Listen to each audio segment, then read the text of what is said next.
Rameswaram holiday হোমে একটু rest নিয়ে দেন আমরা চলে গেছিলাম ফ্রেশ হয়ে রেডি হয়ে খাওয়া দাওয়া করতে।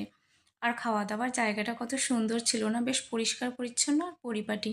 দেন ফাইনালি আমাদের খাওয়ার প্লেট চলে আসলো। আর আমরা যেহেতু একটু লেট করেই গিয়েছিলাম, তো গিয়ে দেখি ননভেজ কোনো কিছুই নেই, তো পুরোটাই ভেজ আইটেম নিয়েছিলাম। আর খাবারগুলো ভেজ হলে কী হয়েছে, খেতে কিন্তু খুব দারুণ ছিল।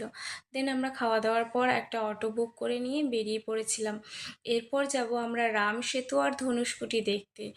মাঝখান দিয়ে রাস্তা আর দুপাশে সমুদ্র, এই যে অপরূপ দৃশ্য, এ দৃশ্য মানে কোনোদিনও ভোলার মতো নয়। আর এত সুন্দর, মানে ভীষণ আকর্ষণীয় একটা দৃশ্য।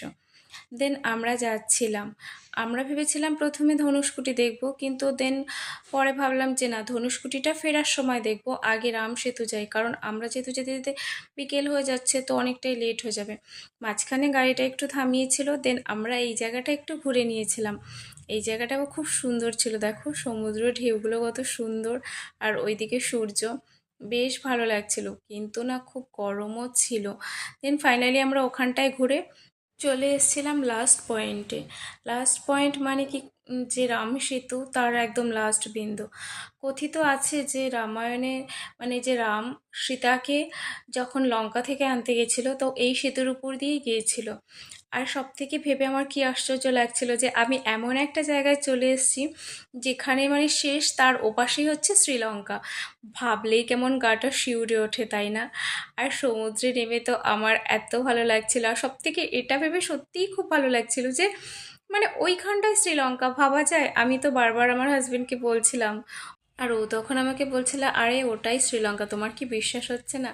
দেন আমরা ওই জায়গাটা ঘুরে ফাইনালি চলে যাচ্ছিলাম ধনুষকোটি দেখবো বলে। আর যাওয়ার সময় দেখো ভিউটা এত সুন্দর লাগছে যে বলার মতো কথা না। দেন ফাইনালি আমরা চলে গেছিলাম ধনুষকোটি। আর ধনুষকোটি গিয়ে না সেভাবে কোনো ভিডিও করা হয়নি, কিছু ফটো তুলেছিলাম, তাই তোমাদের কাছে তুলে ধরলাম।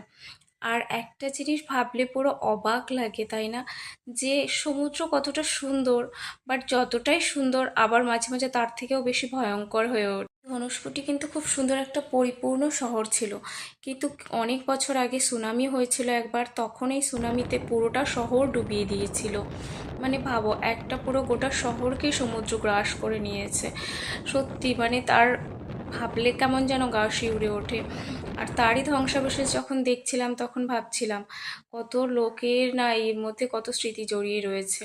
দেন আমরা ধনুষকোটি দেখে ফাইনালি চলে যাচ্ছিলাম রুমের উদ্দেশ্যে। আর ওখান থেকে আমরা একটু মানে রেস্ট নিয়ে আমাদের ব্যাগপত্র নিয়ে তারপরে আমরা যাব কন্যাকুমারী